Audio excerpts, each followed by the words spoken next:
Welcome once again to Cinemaholics. I am John Negroni, the box office columnist for Atom Tickets, head writer of Cinemaholics.com, and I write books sometimes. He is a pop culture writer for Cinema Blend, and he also reviews films for Cinemaholics. It is Will Ashton. Hi. You can find more episodes of Cinemaholics, including our full archive, on Cinemaholics.com. You can write into the show anytime by emailing us, cinemaholicspodcast@gmail.com. And as always, two ways to support us. You can support us by sending us a 5-star rating on Apple Podcasts, not to be confused with Uber 5-star ratings, which seem very perilous to attain, Will Ashton. I don't want to have to go through all of that, but yeah, just we don't have any Canadian chocolates for you folks, but yeah, anything you can send our way would be awesome. And as always, you can become one of our monthly patrons on patreon.com/cinemaholics. Check out the link in the show notes to see more details on that. Will, we've had quite a week. We had a whole bonus episode about Midsummer, or Midsommar, however you pronounce it. It came out a little bit ago. We weren't sure if this episode was going to come out on time. Glad we could make it happen, but yeah, just barely. Yeah, but our Midsummer conversation, were you a fan? Did you like how that one turned out? Yeah, I mean, I haven't had a chance to listen back to it, but I mean, I remember while we were recording it, I had fun talking with Julia Tatey and yourself and discussing pretty much a wide array of different things about that movie or what that movie could inspire. So I definitely thought it was a fun conversation. I hope people enjoy it. Yeah, it's a good hour and 20 of just us talking about a single movie. I always love when we get a chance to do that. In this episode, we're going to be talking about a bunch of different things. We're going to be talking about Crawl, which is a new horror, hurricane, monster, not really monster movie, but yeah, it's got like alligators. Yeah, monster predator, kind of like that idea. Yeah, exactly. And then we're also going to be getting into an R-rated buddy comedy starring Kumail Nanjiani and Bautista, which is called Stuber. And then we will be finishing out the show with a review of the new indie, dry, black, dark comedy, The Art of Self-Defense. That's going to be interesting. But before we get into any of all of that, The Farewell, that just hit limited release. I talked about this film a little bit ago. This is Lulu Wang's new film. This is her second film. I didn't see her first. And do you plan on checking this one out anytime soon, Will? Oh, for sure, yeah. I was definitely very excited after I think Buzz from Sundance, right? That's where it premiered. Or am I thinking of a different festival? Yeah. I was definitely it definitely was on my radar after that, and then I was given the false hope that it was coming out in my area this weekend, and then I looked at the show times and I realized that I'll have to wait at least another week before it comes to my city. But yeah, so I'm glad you got the chance to see it. I believe you saw it at Sundance, though, right? Or did you see it somewhere else? You saw it at San Francisco Film Festival. I did see it in San Francisco. It wasn't the film festival, but you know what? I think it was the film festival, because I think I'm confusing it with another. I thought for a second maybe there was a special event A24 did, but no, it was San Francisco. I missed it at Sundance, unfortunately, but this is the film with Awkwafina, who just one of my favorite films of the year. A lot of the reasons for that come from Awkwafina's performance, and I'm very excited for you to check it out. And once you get a chance, I want to see it again. Maybe we can have maybe we can talk about that film together, and I can revisit it, something like that down the road. But The Farewell, if it's playing in your area, highly, highly recommend. It's definitely worth watching. It's such a good film about family, and I think we might have to invoke it a little bit when we're talking about some other films, perhaps down the road. But there's something else I checked out, Aziz Ansari's new Netflix special right now. Have you been hearing anything about this, Will? Well, I just heard yesterday that Spike Jonze directed it, or is that false? He did, Okay, and cool. you can tell. It's very, it's very different. A lot of the special has like a camera guy like right there, up there in Aziz Ansari's face. So a lot of the time, it's not a traditional special in the sense that you don't have these like flat shots of Aziz just sort of pacing the stage and doing his thing. The vast majority of this is him sitting on a stool, just sort of like talking into the camera, and not even talking to the camera, but like it's like at an angle. He's kind of talking to the audience. He's very quiet for a lot of this special. It's interesting in a filmmaking sort of way. Like you can tell that Spike Jonze wanted to do something a little bit different. You can tell it sort of fits in Sari's toolbox, I guess, of like putting out some different thought-provoking things. This is the guy, of course, who did Master of None, and as someone who's never really been the biggest fan of his stand-up specials, I really liked Master of None, both of those seasons. But Ansari has been in quote unquote Me Too jail for the last year. So this was kind of a fascinating special because it was like his direct response to some issues that people raised. So Babe.net, which no longer exists, ran this piece. Oh, really? Well, it exists, but they shut it down. Yeah. I didn't know they folded, so. I highly recommend you check out this expose on what happened with Babe.net. Wonderful journalist, Allison something, and I'm blanking on her last name. I don't want to guess wrong, but she wrote this whole expose on Babe.net, how it went out of business. Like their HR, they didn't have HR, basically. Okay. And that sounds all right, yeah. Yeah, not great. What happened with that whole website, what went down with that. But they're sort of infamous because they had this piece go viral about this woman who went on a date with Aziz Ansari, and she told her story about it, and she said it was like the worst night of her life. He missed a lot of cues, and it raised this whole thing about consent. It wasn't straight up like sexual, it wasn't sexual assault by most people's definitions, but it definitely was this sort of thing of like Aziz Ansari sort of just not getting what consent really is and like how to basically be a good date. And he kind of went away for about a year. And he's definitely one of the people who, if anybody could have sort of like a comeback, who can sort of come back from this sort of thing and not be like canceled, I guess, forever, it was probably Aziz Ansari. He had a lot of support from a lot of celebrities, a lot of people saying like, hey, yeah, this is something that unfortunately happens with a lot of guys, doesn't make it right. It's something that if he apologizes and he shows like contrition about it, he's somebody whose people can respect his art. And I've sort of been on that same page of like, yeah, he seems like the kind of person who means what he says when he talks about, he wrote a book called Modern Romance. He talks a lot about how men should be respectful of women.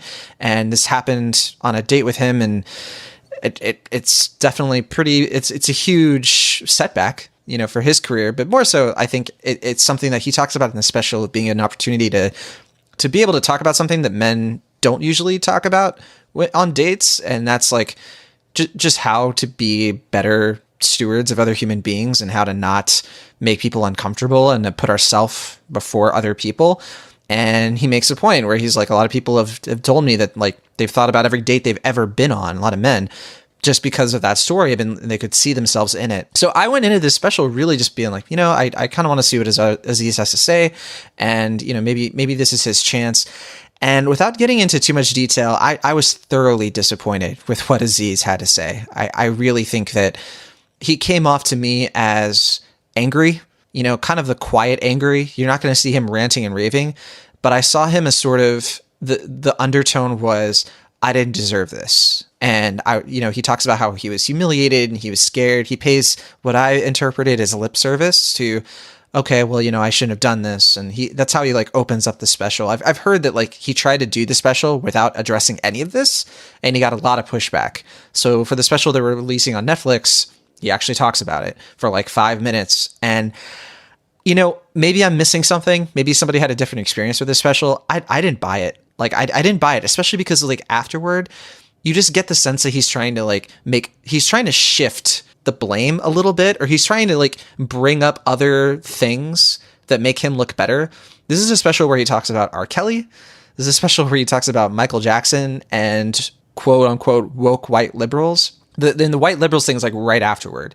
And it just felt very reactionary. It just felt like a guy who was like, who doesn't really think he did anything all that bad. And instead of kind of owning up to it in a way that maybe could advance his career forward, I just saw it as like, I mean, he like literally berates people in the audience the entire time, which I've never seen him do in a special. And I don't want to say it's a thoroughly bad special or anything like that. It's just one of those things where the optics are just not great.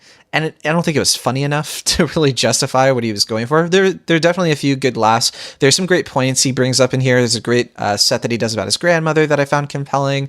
There's some interesting stuff about, how things we're doing now, in 50 years, people are going to like look back on us and be like, he kind of has this attitude of like, we're all terrible people.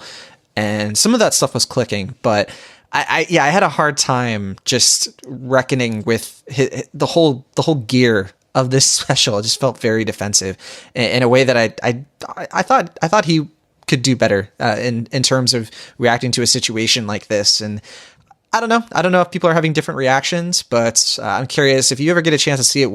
Maybe I hope you have a different response, or I hope I'm wrong about this. I want the best for somebody. I want him to grow, and I hope that I'm just missing something, and that he actually is, and that maybe I'm just reading into something that's not there. I hope that's the case.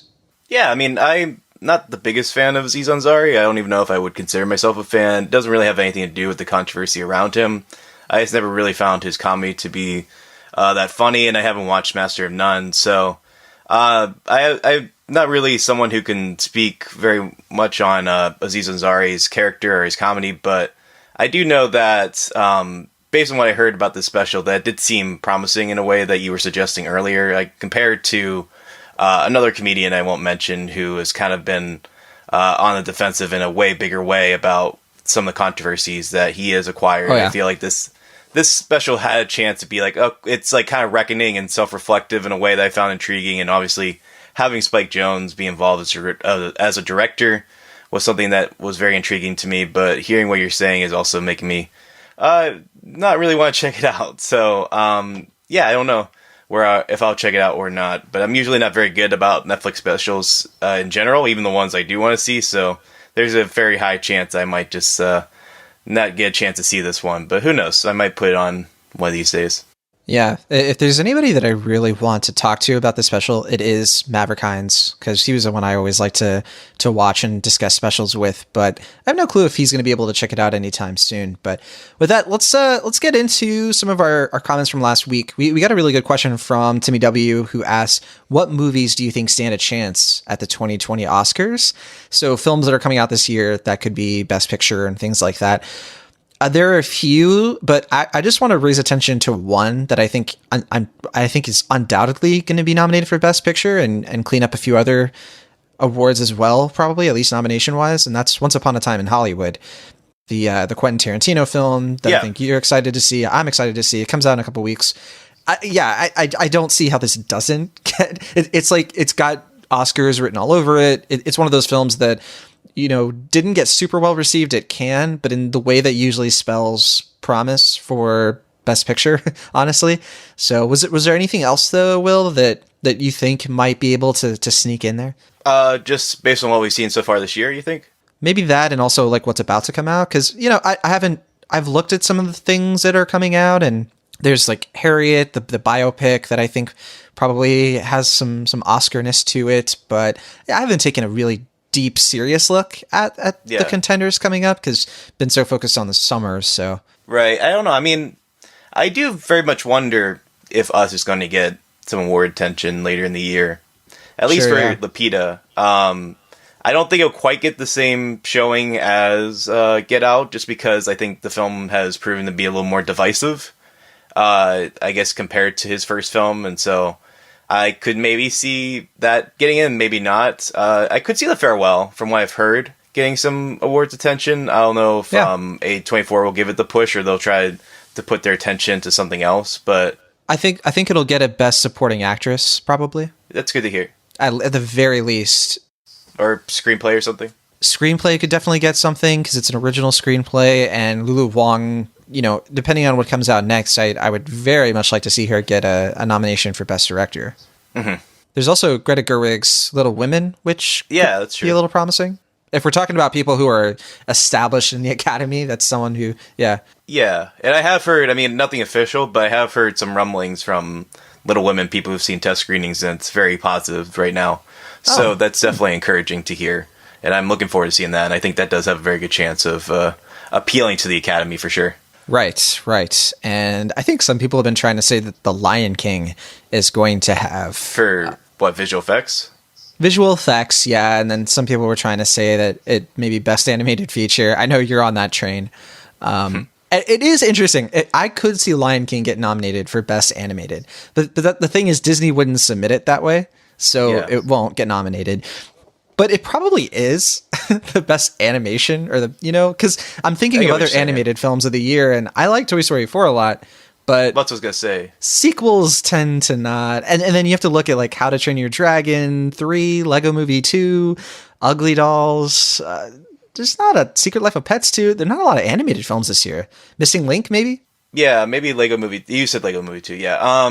Yeah, I do wonder though, because that is a good point. Because Toy Story 3, if I remember correctly, was also nominated for Best Picture, right? It was. It's one of the only animated films to be nominated, and an animated movie hasn't been nominated since. Yeah.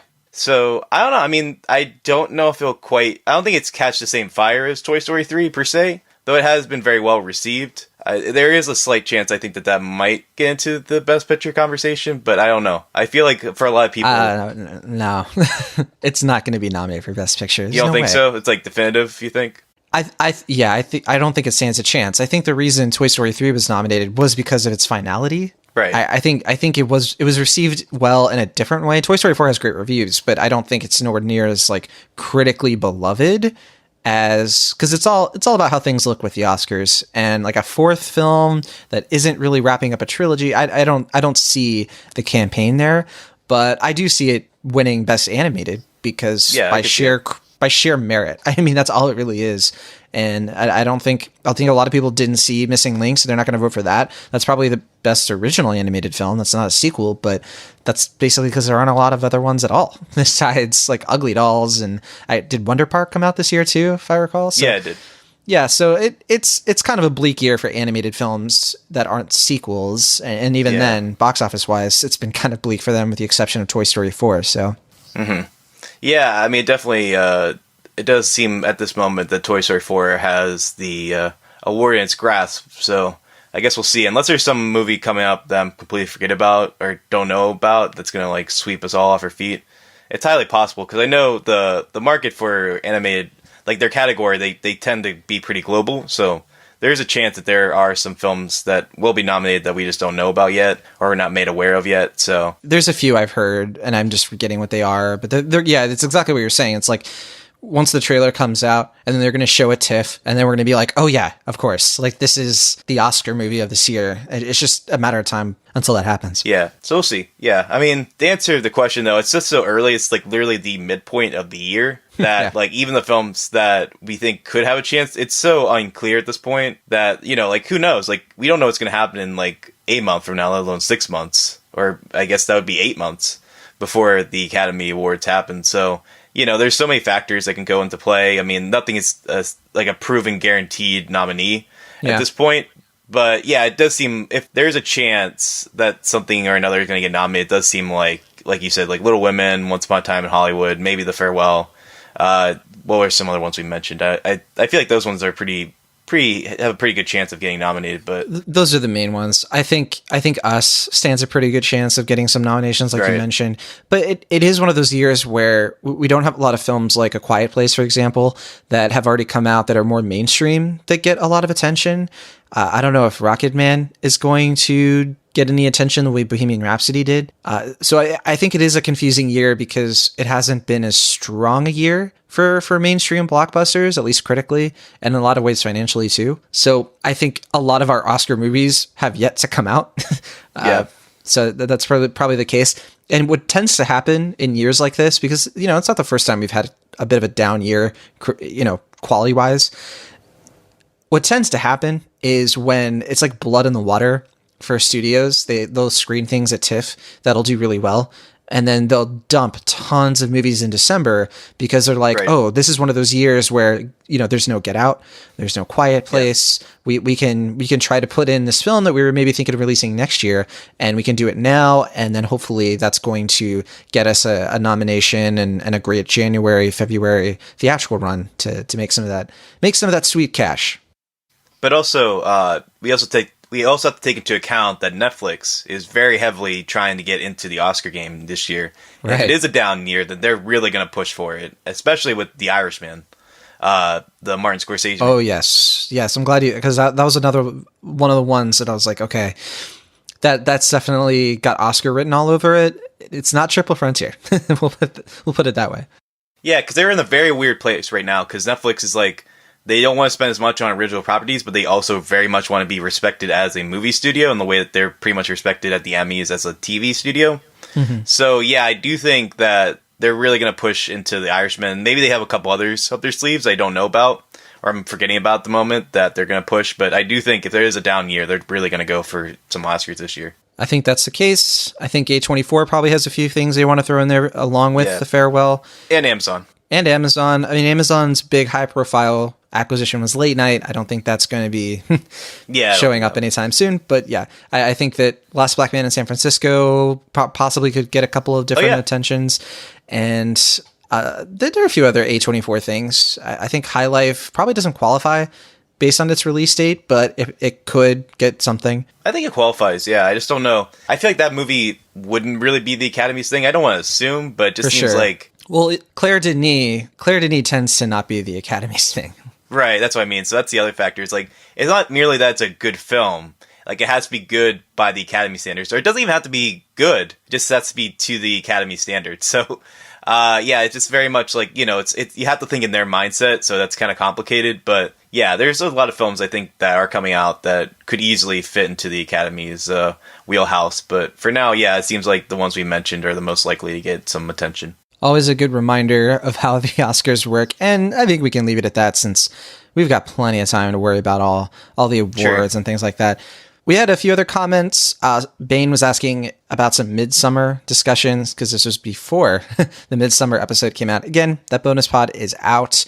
Year One said, surprised you guys didn't rank your favorite Spider-Man films. For me, the first Raimi film was the gold standard, which I know is probably a hot take considering everyone else loves Spider-Man 2 more. It's got the perfect camp and energy, and it's the best origin story we've seen for the character on screen. I think that's interesting. I think Spider-Man 2 has a better villain. It's got better effects. I think it has better set pieces. And just that dramatic flair that Spider-Man 2 has. I think that's why people routinely put it over the first Spider-Man. But yeah, we like the first Spider-Man. It's a good movie. Yeah, for sure. I mean, I tend to think of it as, it's kind of similar in the same ways to the Richard Donner's Superman movies in that, like, I really enjoy that first movie, but I feel like the second one, Superman 2, really, you know, builds upon that and adds some interesting ideas and themes. And I think that's the same for Spider-Man 1, too, which I really enjoy Spider-Man 1. I'd probably put it in my top 5 for Spider-Man movies. But yeah, I just think Spider-Man 2 is probably the best one for a variety of reasons that you mentioned and several others. Agreed. Okay, last one. Do you guys plan on seeing Art of Self-Defense and Farewell? Yes. That is the answer to that. We're talking about Art of Self-Defense this week. And hopefully once you see Farewell, we'll talk about that again soon. But those are our comments. If you want to weigh in, definitely go to cinemaholics.com and check out our latest episodes and let us know what's on your mind in the comment section. All right, let's get into one of our featured reviews. We have a triple feature this week, starting with Crawl.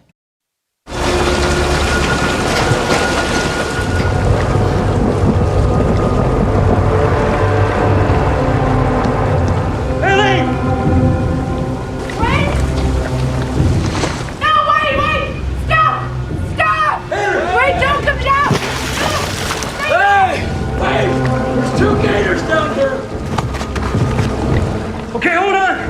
Don't move, hold on! Come here, Pete.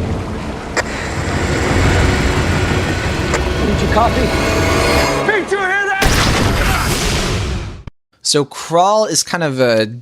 You sort of described it earlier. It's like it's a disaster film in one sense because there's this big hurricane in Gainesville, Florida, and I think it's Gainesville. That's where she goes to school in Gainesville.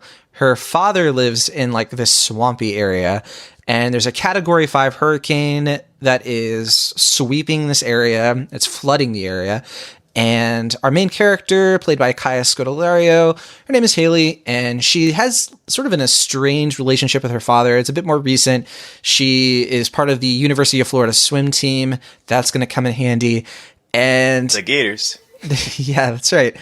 Her dad was her coach, but she comes kind of from like a newly broken family. Her father is played by Barry Pepper, and her sister FaceTimes her and is like, hey, you know, she lives up in Boston. She's like, haven't heard from dad. And so everyone's a little bit worried. So she goes down and she tries to see what's going on with her father, finds out that he is trapped in a crawl space.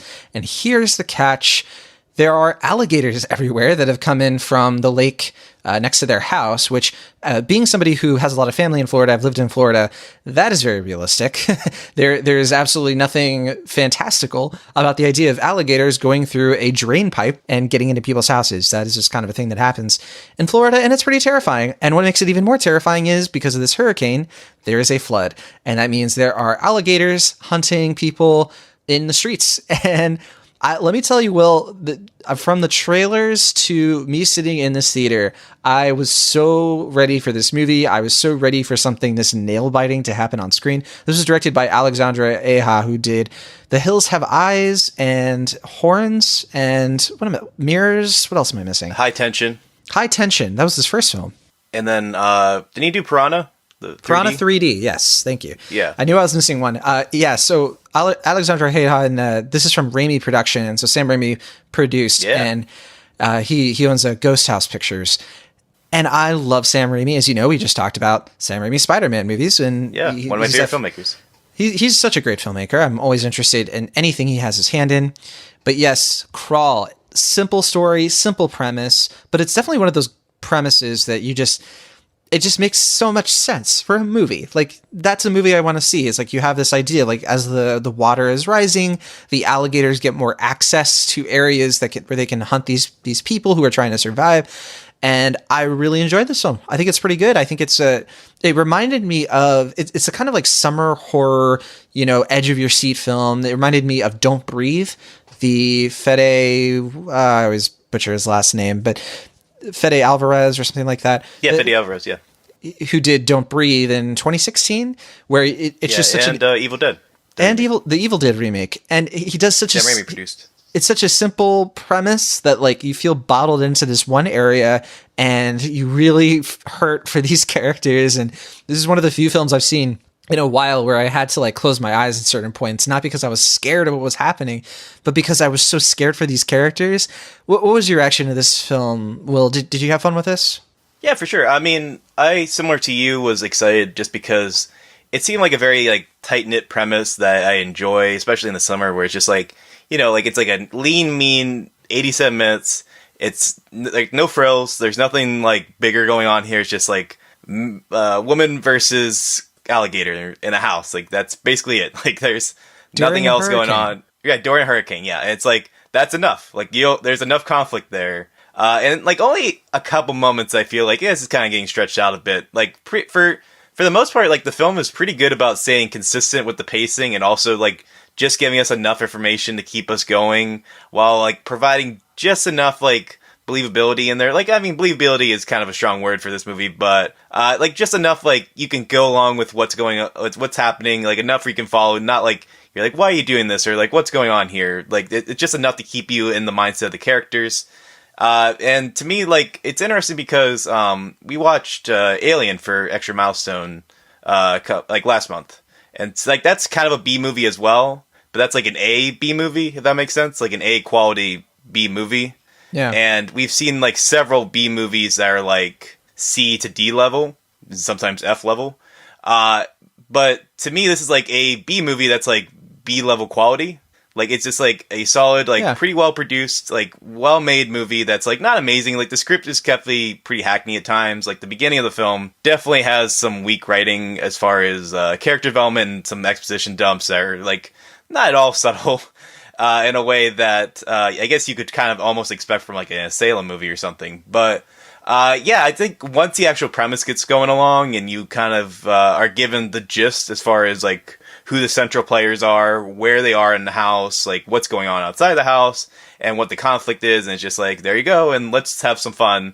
And it just goes from there. I think it's pretty solid. It has like, I think it has more of a sense of humor than some critics I've seen suggest. Like it has kind of like a... I was definitely laughing a lot. Yeah, it has a cheeky sense of humor, but at the same time, it plays it straight. Like it doesn't have like this ironic tone as far as like, oh, it's a croc or it's an alligator movie, and it's like not like, like not trying to act better than it. Like it's not trying to say like, like how fun it is for us to like, make a B movie with a $13 million budget. Like it's like pretty serious about like, hey, like we're gonna stay rigid to the premise. Like we're not gonna like try and make this bigger than it is, but at the same time, like it is kind of goofy and silly in a way that isn't quite on Piranha 3D's level, where like that is like basically like a comedy. But I do think it is like kind of like cheeky in a way that keeps it fun and keeps it like moving while not like getting bogged down into like self-seriousness, while also I guess respecting the characters and what they're going through here, even though the motivation is pretty simple and you could write it down in like less than a paragraph. And I do think it helps that the performers in here, Barry Pepper and Kylie, how you pronounce her last name? Scodelario. They are, they're playing pretty well, and I do think their performances are strong, and you can believe their relationship as a father and daughter. So I think a lot of these different factors help to make, what could have been a pretty easily disposable throwaway film into something, pretty enjoyable and well made. I think you're going to hate me for saying this, but I think it takes itself seriously, but not literally. And Sure. that's probably the worst way to describe it. But yeah, I was laughing, but I was laughing in a way that wasn't at the expense of the characters. Like, this isn't Drag Me to Hell. It's not that kind of thing. Well, no, it's not great. I agree with you there. I really enjoy that movie. But I mean, in the sense where Drag Me to Hell is really tongue-in-cheek. I mean, it's really going for a larger than life sort of thing. I appreciate that it's a bit, no pun intended, grounded in terms of very simple stakes, very simple understanding. Like, there is that exposition, but it's easy to understand. And I really enjoy a horror film that's not about grief. It's about something else. Yeah. I was really worried it was going to be one of those things where it's like, all right, mom died, didn't she? No, she doesn't. Mom is just divorced, and her dad is just dealing with an empty nest. Okay, that's great. That to me is like such an easy way into caring about these characters, but also it not being schmaltzy because they do have a few issues. And there were parts of this movie that, where I was laughing just because of like the random times when they would bring up their issues. It was like the worst times possible. And there are a few instances where characters are doing things in here where I'm like, get out of the water. You are just sort of standing in the water. You don't have to stand in the water where there are alligators. You could get onto you see those, you see that little elevation there? You just get on there and then you can do the thing you're doing right now.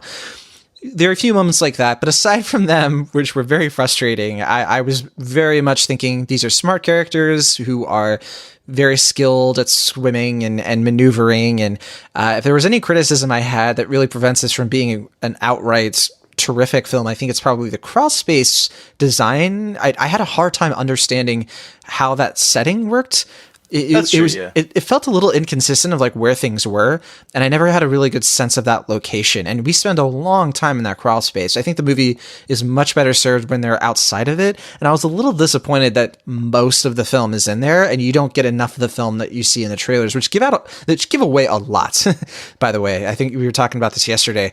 They really spell out like what happens in this film in terms of outside of the house. And I really wish they hadn't, and I wish the film had done more stuff in the house at proper. If it had, I think there could have been more room for some creative stuff, but there was an effectiveness to being trapped in a crawl space with alligators. That was a very dreadful atmosphere that they created, and I was a big fan. I think, I'm right there with you. I think this is a B movie, so I give this one a B. What about you? I'm going to give it a B- just because I'm not quite... I don't think I'd go out of my way to say it's like a good film, but it is enjoyable for what it is. I had fun watching it. And I do think a lot of the elements here that are well done elevate what I think is kind of like a so-so script, maybe even less than so-so times, into being something that is highly enjoyable and, engaging for the short amount of time that you're in the theater to watch it. And I do think, for a summer film like this that's not a franchise film, not a sequel in any way, just, it is what it is, and it's coming out, and hopefully people are going to check it out. It's a lot of fun. And so, I'm going to give it a firm B-. Well, we'll probably have to expect Crawl 2 coming out in 2021, based on how things are going. But this film might make some money. I was going to ask real quick. So you said you've lived in Florida before. Yeah. Yeah. Aren't crawl spaces in Florida like kind of rare, given like the flooding, or is that? I didn't have a house, so okay. I don't really know. We never had a house or anything. I've lived in apartments in Florida. I've lived in condos, and I've been to houses in Florida, and I want to say I've never seen a basement there for obvious reasons. Right. So I guess crawl spaces, it's not as big of a deal because that can flood, and I think it's supposed to flood, and I don't know. I'm not really sure how common that tends to be, but I'm sure it's common in some areas. Yeah. And to be fair, like this house seemed to be built like a while ago. So in the logic of the film, I guess this maybe was like a very old house that, was built before they really thought about flooding and stuff, I guess. But maybe. I don't know. So I just wasn't sure about that. But like you said, lean 87 minutes, which I appreciated, and perfect length. And I think this film might make a little bit of money. It's got a budget of $13.5 million. Thursday previews are all we have so far in box office and made about $1 million, which means it'll probably make about $13 million this weekend. That's on the overestimation side. If it makes any more, that's going to be a huge anomaly. But yeah, I mean, realistically, this is looking like 10 to 13 million on its first week, which is great. If you can make, for a film like this, if you can make your budget back on the first week, you're sold, you're solid. From there, you can just start to pay off the marketing and then start making a profit for Paramount. Yeah, I was going to say, Paramount is definitely in the black, or not in the black, I guess they're in the red for the most part at this point in time. And they have like A Quiet Place and some other films that have helped them. But yeah, any success they can have is definitely a win for them. Right. I mean, I'm thinking, last year was kind of a mixed bag for them. They had Mission Impossible, the new one, Fallout. That film certainly did super well for them. But then, Bumblebee didn't do as well as I think they were hoping, I want to say. And it's been a little tough for them in the last year, as you mentioned. But yeah, we'll see how things go for them the rest of this year. I don't know off the top of my head what else they have coming out. I'm sure I do, but I'm just forgetting. But Terminator. And Sonic. Yeah. That got delayed to next year, right? Right. So it is coming up still, yes. But yeah, that is a film in the works. Yeah, and they're also doing stuff with Netflix, we should say. I know they're doing a sequel to All the Boys I've Loved Before, which they're making for Netflix. Okay. So I have a feeling, that's been going on ever since like Annihilation and Cloverfield Paradox. I think... I definitely see Paramount and Netflix cozying up together a little bit more. And yeah, so Crawl has a Rotten Tomatoes score of 88% so far, which is really good. Oh, cool. Yeah. Well, it's weird because it wasn't screened for critics. So there are only 60 reviews out. So that's a little bit surprising. But yeah, I think that people are liking it. I think its cinema score was like a B minus, something like that, which I was surprised by. I thought this would be more like an A minus sort of cinema score, because you see the trailer for this and you go see this movie, you get exactly what you paid for. So I'm surprised. Exactly, yeah. I'm surprised it's not clicking with some of the cinema score audiences so far, some of that early polling. But who knows if this will have some legs, some small legs, and if it will crawl its way to a profit, we'll see. But that is Crawl. Let's talk about Stuber. Hey! Uber? Yeah. Oh my God. Hey, let me guess, you want me to drive you to all the Sarah Connors in the city? Come on, start it up, let's go. Oh, it's already started. Electric car. I call it silent but deadly. Drive. Stu, how do you do? Can I get you some bottled water, some Canadian chocolates? It was one of those things where I thought I was getting $5 on Amazon, but I ended up getting Koreatown, now. Koreatown? No. Hold on, I'm gonna bang a Yui here real quick. Nope, don't got it. Hold on.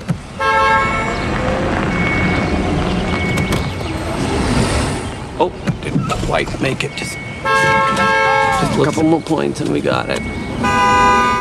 Stuber is a new R-rated buddy action comedy that takes place in LA. About time we saw a buddy comedy in LA. I've been just waiting and waiting for some filmmaker to have the courage to choose LA as a location to put the LAPD on the big screen. Can you imagine Will Ashton? We can finally see. Next to have the NYPD on the big screen. Can you imagine that? Maybe on television, we can finally learn about how the NYPD is about law. It's about order. It's exactly. Yeah, so this is a new film directed by Michael Dow's, the director of What If and Goon, and this is a screenplay from Tripper Clancy, who I'm not aware of. I've never heard of Tripper Clancy before this, but the film stars Kumail Nanjiani, Dave Bautista, Iko Uwais from The Raid, Natalie Morales, Betty Gilpin, Mia Sorvino, Karen Gillan. Lots of good actors in this movie. It's about an Uber driver who... He's played by Kumail Nanjiani. He just wants a 5-star rating. He is put all of his money into this business with a woman who just he knows that he's friend zoned with, but he's hoping that it can turn into something. And then one day, because he just got LASIK eye surgery, Dave Bautista, who plays this cop, comes into his Uber and tells him to go to Koreatown and just sort of whips him unwillingly into a grand adventure across Los Angeles in order to defeat this criminal who is selling heroin to kids. Terrible. And I'm just saying the movie is terrible. I do not like this movie. And I'm very sad because this was produced by Jonathan Goldstein and John Francis Daley, who they were co-writers on Spider-Man Homecoming. Very funny movie. I think they directed or wrote Game Night, I want to say. They were heavily involved in the creativity behind Game Night. John Francis Daley, you'll recognize from Freaks and Geeks. And, well, was this supposed to be funny? Because as an action movie, I didn't think it was very good action, very shaky, very hard to follow what was going on.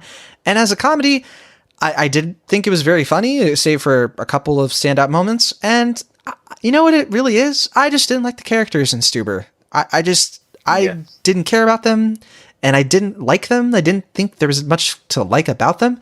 Where were you at with Stuber? Not far behind you. I was, I don't know if I was really looking forward to this movie, but I was more optimistic than anything because not so much John Francis Daley and who's the other guy in that pair? Jonathan Goldstein, yeah.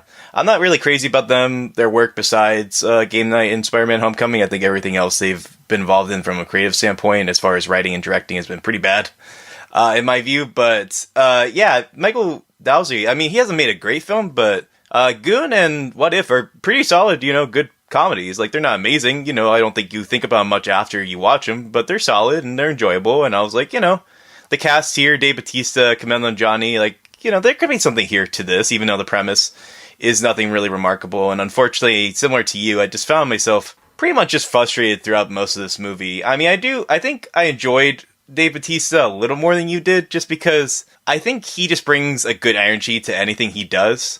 And I think it's clear that he just loves acting, and he likes that he's now respected as an actor, and he can do big films like this, and, really just have fun in a comedy, and I respect that. But I feel like, even though I'm happy for Kumail Nanjiani that he's able to headline a big comedy like this, I feel like his character was written in a way that, like, a baby boomer would write a millennial character, and that, he... Spot on. Yeah, he, very much felt like a parody of a, triggered millennial, and, how they would respond to, all this, 80s action.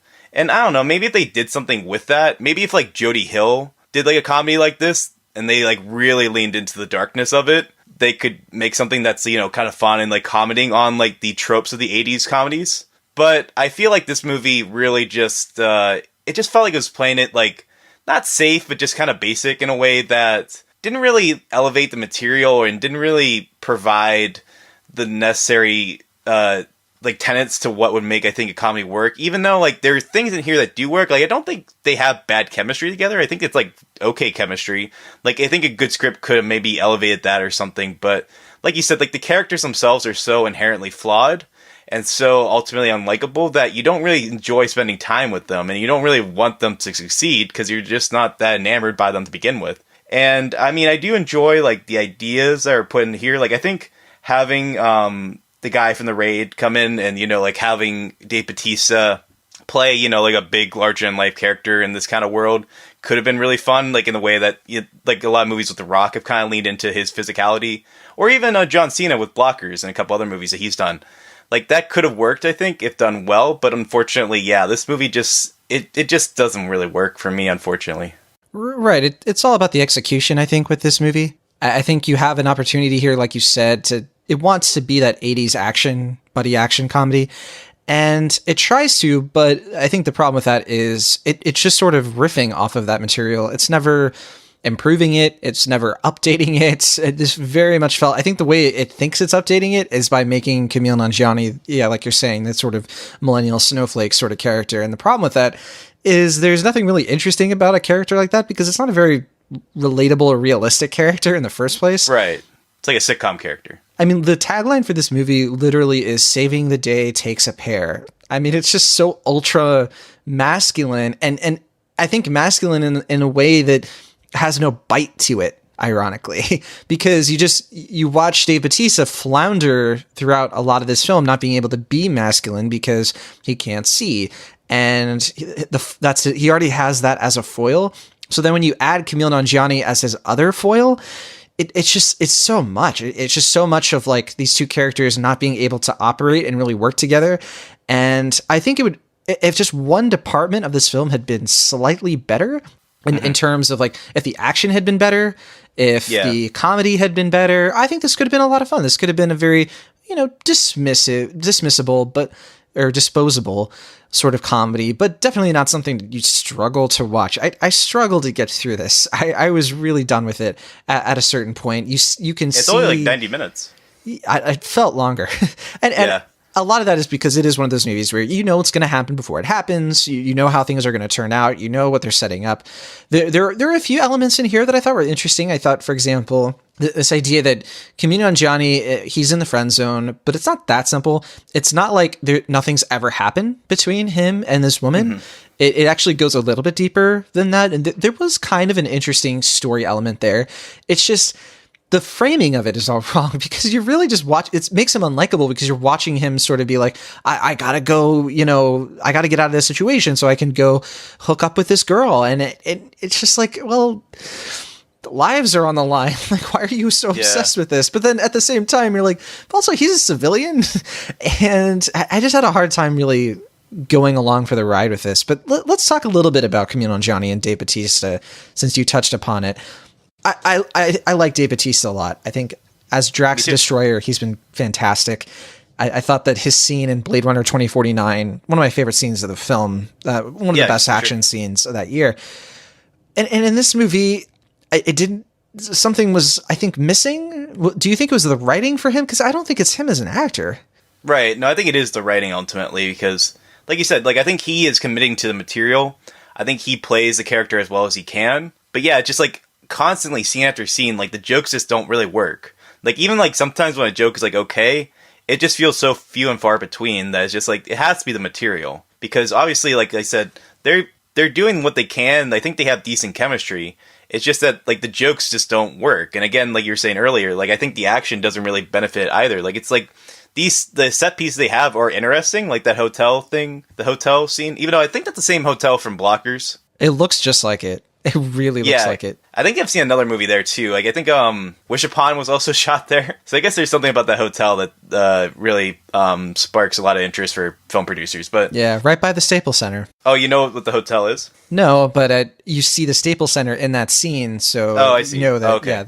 But it just feels like the action of that scene, like you have Dave Bautista and the guy from The Raid, and it's like this should be a great action scene, and it's just like all shaky cam. You can barely see what's going on, and like.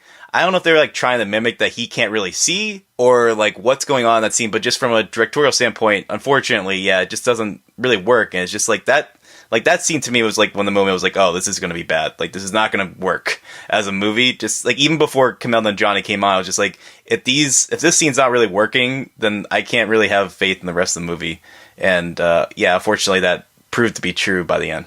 Yeah. Yeah. I think that part of what you're saying with the material for Bautista is that they're almost writing him to be like this older baby boomer character, even though he doesn't look very old. Like he's about 50 years old, but they sort of write him as this like 65-year-old, like 2 days from retirement, the kids today. Probably was like written for like Bruce Willis or something. He turned it down. I wouldn't be surprised because that feels like a better fit for as his character as he's written. Because I mean, his daughter is like in her 30s, so like it's just weird, and they never address how weird his age is in this movie because he's supposed to not understand Uber. But I don't know, there was something really lost in translation with that character. And then we can talk about Kumail Nanjiani, who I think has proven in films like The Big Sick that he is hilarious. I mean, he's a funny actor. But then you put him in these movies like this and Men in Black International, and it's just, I don't know what's going on. Like, I'm really starting to worry that he's just sort of being put into this category or this box as a comedic actor that definitely doesn't realize his true talents, because you like him so much in Big Sick because of his like sort of deadpan delivery, but then his like observations on real life. He has sort of like a foothold in reality. Where in this movie, it's just he's as heightened as the situations happening around him, and there's a lot of overacting, and it just doesn't work, I think, for either this movie or this actor. And I'll say too, even as an LA movie, I was really let down in weird ways by like it rains in this movie. In LA, like it rains after a heat wave. Like there are just these weird things. It's like, and there are just little touches where I'm like, I don't know. It just felt like very contrived. Certain things happen in this movie for the sake of it, and not in any sense that feels like believable or feels like a world that you want to be inside of for about an hour and a half. I don't know. It just feels like so much this movie's like halfway there. Like you were saying, like it just feels like so much like maybe there's something you could do with like Kumail and Nanjiani and like the 5 stars he's constantly craving. Like, I don't know, like maybe like something with entitlement and millennials or something. But it doesn't really feel like it's like they established enough that like his job's on the line with the 5 stars. It's like it's an understandable concern. So it's like I don't know. It just feels like they either threw too much into this movie or not enough. Like I don't know which direction they need to take it to make it work. But it just feels like it's kind of stuck in like one spot and it can't really move beyond that to the point where it's just like kind of like in that consistently middling ground for so much of the movie that it's just frustrating to watch. Yeah, I think that's right. So for this film, I gave it a very generous C. I think it could have been lower, but it's not all bad. There's some things here that are interesting. It's almost a C+. I could see myself kind of going back and forth, but yeah, for now, it's definitely a C. I have no interest in seeing this film again, but what about you? Yeah, I'm right there with you. I gave it a C as well. Yeah, it just feels like, I don't know, like, it's not boring to watch. Like, it's not like a dull film per se, but it's just so frustrating and annoying in how it just kind of chooses to settle in what it could have been. And I guess, like, it just kind of coasts on being, like, this 80s type comedy with, like, some modern flourishes in it that, yeah, it just feels like they could have done more legwork to really make it work. And unfortunately, they just settled on it being, like, fine. And to me, that made it worse. So, yeah, I just gave it a C. I'm surprised this was the film that was screened for critics. And right. This is the film that came out at South by Southwest. But Crawl, which critics actually liked, like, we didn't see that. And, like, we didn't get any invitations to that. And they were, like, almost trying to hide it. And that would have been a great South by Southwest movie. Oh, 100%. So, yeah, kind of a bit of a bizarro world at the moment. But that's Stuber. This is another film that's only expected to make maybe about $10 million or so at the box office. I don't know how much the budget is. I don't think it's been released yet. But I don't know if it looks all that good for this film at this point, at least. And I don't know. I don't know what's going on with Bautista. Like, I'm kind of worried now that he's kind of going along the same roles as, like, The Rock back in like the late 2000s, early 2010s. Like, he even has his own version of The Game Plan coming out in a couple of months, or next month actually. The one where it's like Spy something. I My Spy, yeah. Maybe. My Spy, yeah. Where that film just looks very hackneyed and weird, and like I hope it's good, but yeah. I think what it honestly is that he is in a position where he is finally getting these roles and he's just accepting as many as he can because he's just so happy to work and to be like a working actor, because of middle age and stuff. Like he wanted to be like an actor before, and I think he kind of just settled into wrestling and it did well for him. But now after Guardians of the Galaxy, he's actually, being considered in many like respects as like a, box office draw or like a lead actor. And so I think he just takes as many as he can. And, the material is often going to wane, but he has Dune coming up, which I think is hopefully going to put him in a good film again, hopefully. Yeah, but I mean, I guess it's just funny that didn't he like trash talk the Fast and Furious movies at one point? He did. So it's kind of funny to me that... And The Rock. Yeah, he would do that and be like, oh, I want to be in good movies. And then he's in Stuber? But anyway. Right. That's Stuber. We weren't fans, but we have one last film to talk about before we finish out this episode. You came to the right place. You're learning karate. You're a blade, and I'm sharpening you. But there's a mental component as well. You mean like believing in myself? Yeah, that won't hurt. I'm talking about something a little different. What's your favorite style of music? Adult contemporary? No, should be metal. You ever listen to metal? You mean like hard rock? Metal is much more aggressive than hard rock. From now on, you listen to metal. Yeah. It's the toughest music there is. What about hobbies? Is there anything that you feel particularly passionate about? other than your newfound passion for metal? I enjoy France. The Art of Self-Defense. This premiered at South by Southwest as well. It's a dark as black coffee comedy. It was written and directed by Riley Stearns, who I wasn't as familiar with going into this film. I looked him up right after, and I wasn't familiar with the other things that he's worked on. Do you know about this writer-director, Will? Didn't he do Faults? He did, yeah. Yeah, I've heard about Faults. I didn't see it, though. This is his second film. He was married to Mary Elizabeth Winstead for a moment. Yeah. I know that, too. So that's the only thing I really know about the filmmaker. That's right. And Faults was his first film. It was from a few years ago, and I think he's been a screenwriter for a while. And this is his new film. It's like an indie movie. It stars Jesse Eisenberg, Alessandro Nivola, and Imogen Poots.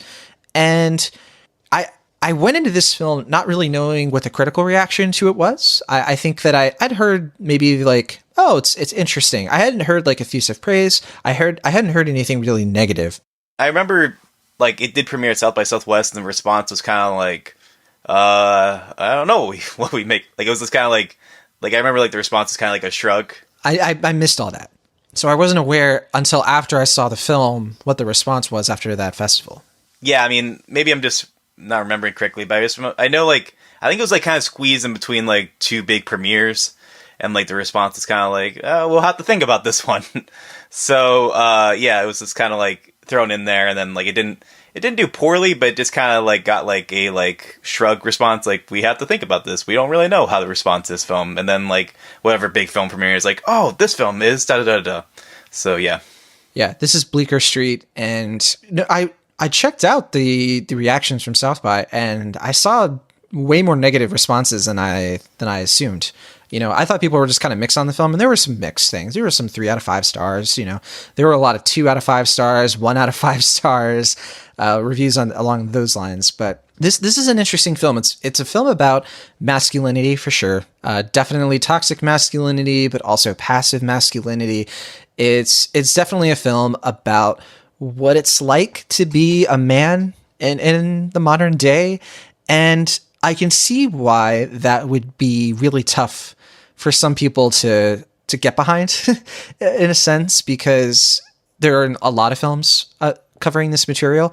I'd say the easiest way to describe it is it's like a cross between Fight Club and The Karate Kid. And in the sense that like the first half is Karate Kid, the second half is Fight Club. And I think from what I can gather, this feels like 2 different movies. In the halfway point, this film takes a bit of a turn. And I think your mileage for it varies on what you think of that turn. And I was a little mixed on where this film goes, because I kind of didn't want it to go in the direction that it did. I was having a good time with it in the first half, and it goes in a direction that is a little tough. So this film, like I said, stars Jesse Eisenberg.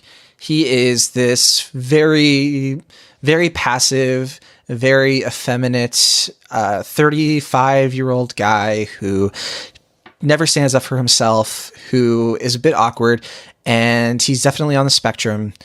And it's one of those things where he's on the spectrum and he doesn't really know what to do about it. He's kind of on his own. He doesn't know how to relate with people.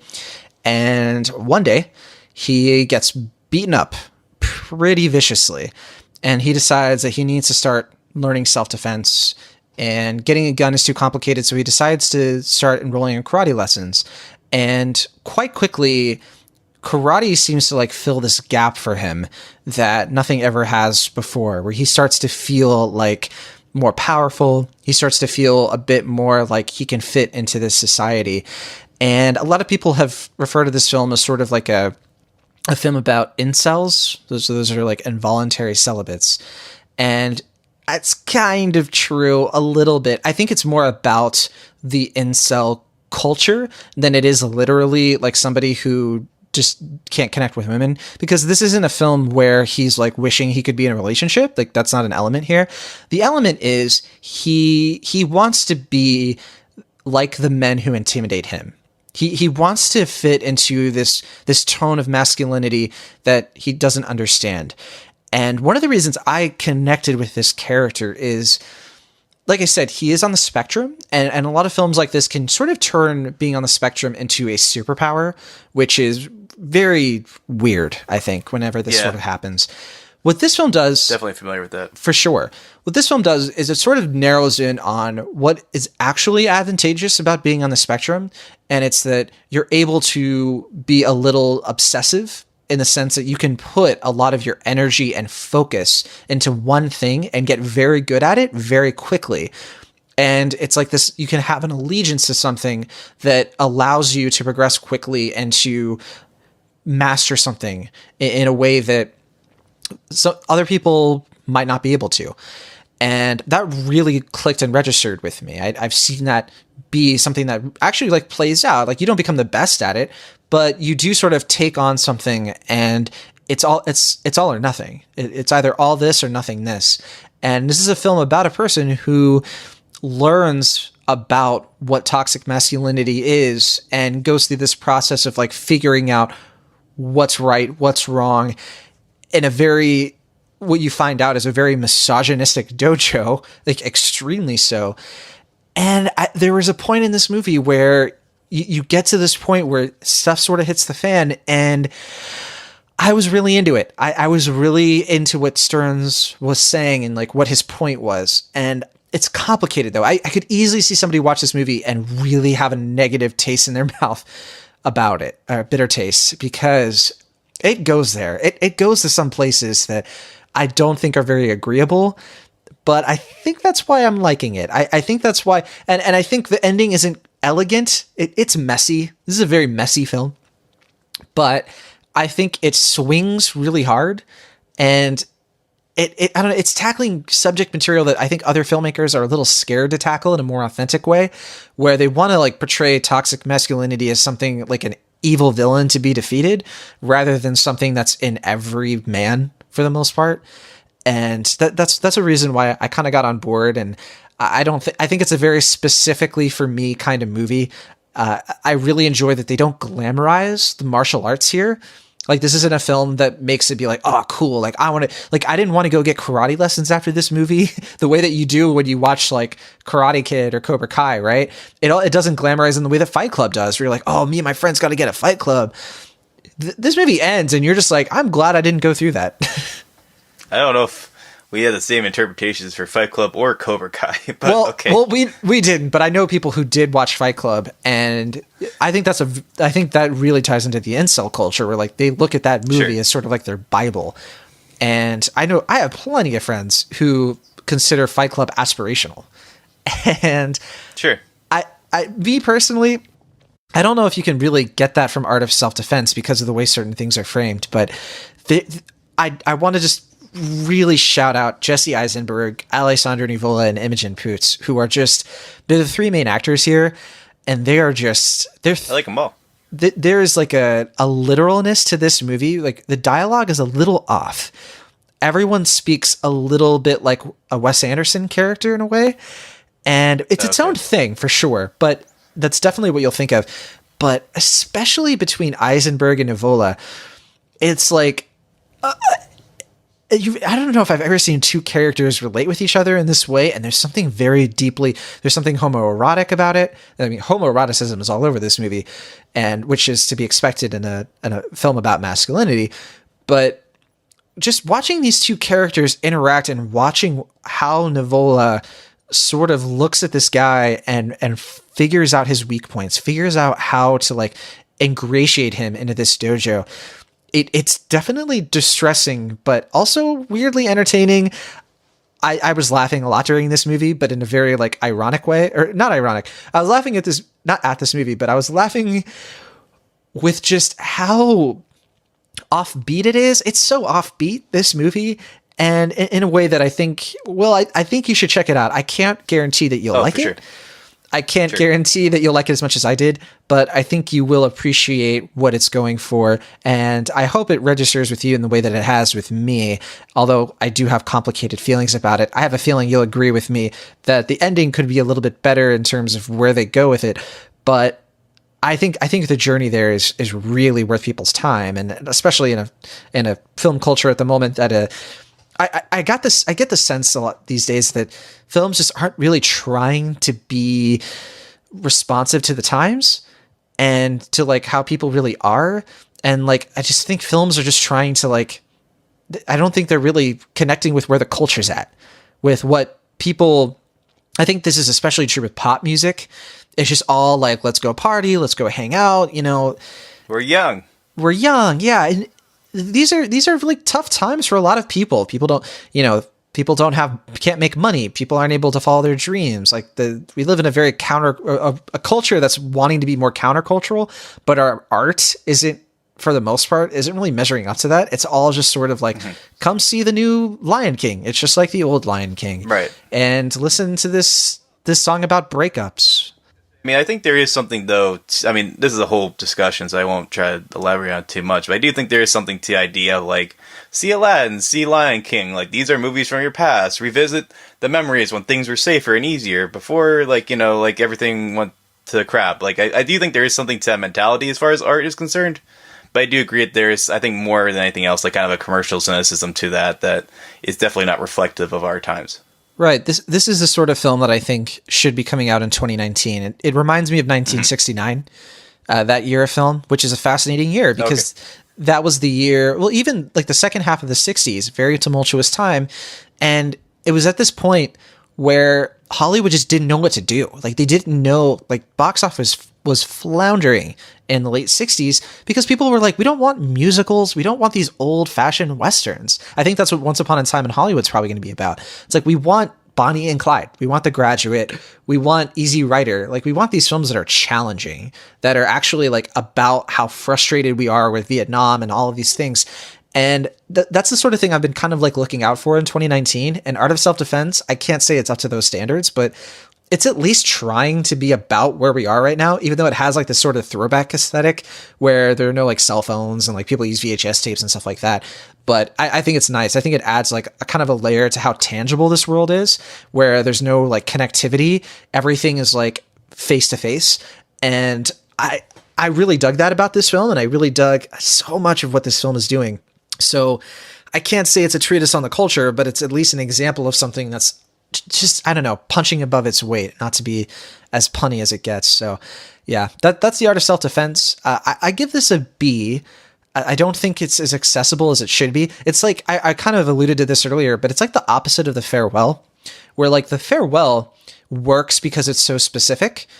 It's so specific that it's universal, but The Art of Self-Defense is the same thing. It's very specific. It's tackling a very specific type of white man who is like, who's so specific to this being on the spectrum, this like mode of his life, but it doesn't have that same universal appeal. And I think it speaks to like sort of the wonder and nebulity or whatever that word is for movies, because you can have a movie like The Farewell, which does that same sort of thing. And it just really, really works, where you can just readily recommend it to everyone. But then you have Art of Self-Defense, which is it's also very specific, but I don't think it's going to appeal to everyone. And it's just kind of funny how all that works. It's very mysterious, but I definitely like the film on those terms enough to say it's a B movie for me, close to a B plus, but not quite.